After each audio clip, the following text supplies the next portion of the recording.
So Bruce, hunting season comes. Normally that's a time when people can kind of get away from things and be in the outdoors and all the electronics are out of their life. Then you put out a book about elk that's probably going to scare them about getting out there and hunting. Let's talk a little bit about elk in Wyoming, the population we've got, the habitat we've got, how important that animal is to the state. Well, of course, my work was in northwest Wyoming, so when I think of elk, I think primarily that part of the state. Throughout Wyoming, there's over 100,000 elk and have been for many years, but northwest Wyoming, there's no doubt that elk is the iconic species. You know, it's synonymous with Jackson Hole. When people think about Jackson Hole, they don't just think about, you know, trophy homes and ski areas. They think about elk. It's a trophy elk. Trophy elk as well. It's real emblematic of that area. Yeah. And in Jackson Hole, that herd, if we only think about the Jackson Hole elk, there have been in the last 30 years anywhere from 10,000 to 19,000 elk there. And then as we go south from there through western Wyoming, there's more on the order of 25 to 30,000 elk. And as the biologist at the refuge, you obviously had a real opportunity to kind of observe the herd, the health of the herd. One of the things that your book is all about is that there's some disease problems that we see in the state that might threaten that herd. You want to talk a little bit about that? Right. Disease has really been endemic in the Jackson elk way back to the time of Olis Murray, who got there in 1927, the first biologist at the refuge. It's kind of a nice predecessor to have, isn't it? Yeah. You know, there's only been 3 biologists at the refuge, and yeah, when one of the 3 is Olis Murray, that's a pretty tough act to follow. Yeah. But even before Olis, I mean, he just did a lot of work on disease, being the first biologist there. He identified a number of the diseases that I was working with. They tend to be chronic and persistent in the herd. That's a function of the animals being closely crowded, yep. And that's a function of the feeding, and therefore the diseases can be transmitted. Some of those diseases are scabies, the disease where we see animals that have lost their hair, primarily affects adult males, and a percentage of those die every winter.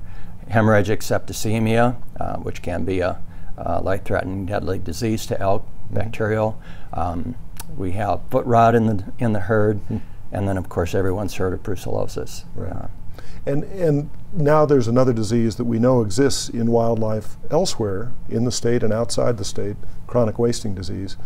You've got concerns about the threat that might pose for the elk in the refuge. Well, in fact, that was the thing that really compelled me to write this book. I was working on my previous book, Wildlife on the Wind, about my experiences with the Shoshone and Arapaho people to restore the wildlife on the reservation.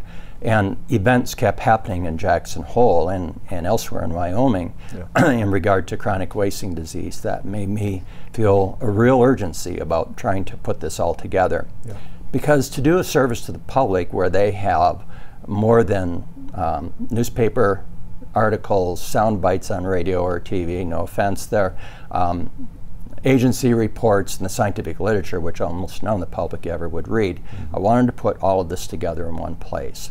All the issues, the controversies, and what's at the heart of it. And we probably have to start with the disease itself, chronic wasting disease, and this is where we scare the hunters. None of us are going to want to go out there and get our elk this year after we hear it maybe, but let's talk about what this disease actually is, because it's rather unique. It's very unique, and the book is not intended to scare hunters. In fact, there's no evidence that the disease goes from elk, deer, or moose, the 3 deer species, actually 4 with white-tailed mule deer, right. The 4 species that it infects. There's no evidence that it goes to human, okay. But it is important to take precautions when you're handling the meat if you're in an area where those species have chronic wasting disease. But yeah, chronic wasting disease is not our garden variety of disease. It's not bacterial, it's not viral, it's not caused by a parasite. It's caused by something called a prion, which is a free-living protein, and the odd thing about it, it doesn't have any DNA. So it sort of, for me, changes my view of what life really is, because this prion can still infect and cause disease in host populations. Right. And the prion basically is the carrier that the body can't recognize with its immune systems because there is no DNA. That's right. And so when an elk, for example, or a white-tailed deer becomes infected with these prions, when it enters a body, the immune system is not tipped off. And because the immune system is not tipped off, there's no way to mount an immune response. Right. And thus the prions continue to do their work on the central nervous system, actually recruiting, as I understand it from the scientists who do the research on this, recruiting healthy brain protein into this aberrant form, and slowly you have death of the brain. And it can take weeks or months for the animal to die, but during that time, the animal's infectious because it sheds these prions. It can either transmit them directly to another animal, like through mutual grooming, or it can shed them in feces and urine and other tissues. And does the death process involve kind of aberrant behavior? I mean, we hear of mad cow disease, which is a related form of this kind of problem. Yeah, and when people hear mad cow disease, I mean, all sorts of visions go through your mind, but sheep also have a form of this, prion disease, and sheep is called scrapie. And the sheep got that name, that vernacular name for the disease, because when they're affected, it affects their central nervous system just like it does deer or elk. And the sheep were seen rubbing, scraping against posts. Well, it was because they were losing motor function and couldn't stand very well. So way back there it was called scrapie. And in elk we see similar things where they lose neural capabilities and motor function. They salivate a lot and they don't feed properly, and they tend to waste away as the brain is being destroyed. Where do we find it now? We don't have it on the elk refuge at this time. No. Yeah. Where do you find the disease? Well, anyone can go on the Wyoming Game and Fish Department's website. They do a great job of keeping people updated by deer or elk hunt unit and showing across the state where the disease is, and they even show the prevalence, like 1 to 5% or whatever it may be in a certain area. Basically, we're talking about a disease that is now east of the Continental Divide, with one exception, a moose that was found in 2008 with chronic wasting disease by the little town of Bedford, Wyoming, which is south of Jackson Hole, but not very far from one of the state elk feed grounds. Okay, and your concern about the root of this disease, that it might eventually get to the elk refuge?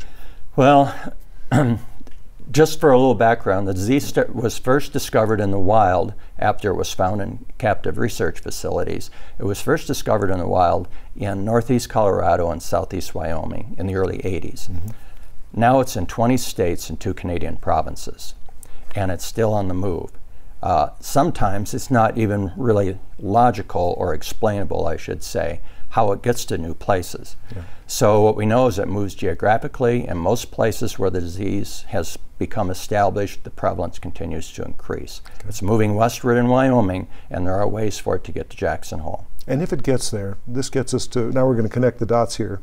The elk refuge might be a particularly in jeopardy from something like this, and you can explain why. Well, in my mind, it's like a worst case scenario for feed grounds.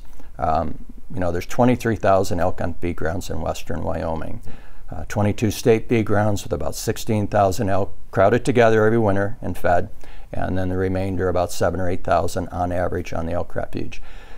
Those situations are much like a child daycare. One kid gets a cold and spreads it to the others, and that's why it maintains these other diseases that I mentioned. Now, for a few viewers, we probably need to explain about the feeding program on the elk refuge.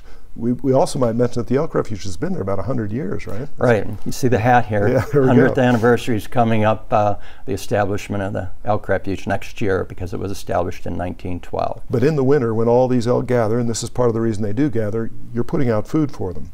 That's right. So it's really a situation that's quite different than elk management across North America.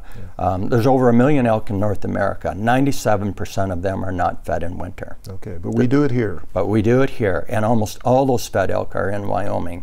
They do come in traditionally to these places. They've been reinforced because that's where they were fed the previous winter, so the cows bring their calves. They're fed again that winter, and then they disperse out to the summer range in the spring, and they repeat the whole thing the following fall. So they're gathered together for about 6 or 7 months, where diseases can spread very rapidly. And so this is the great risk in your mind, gathering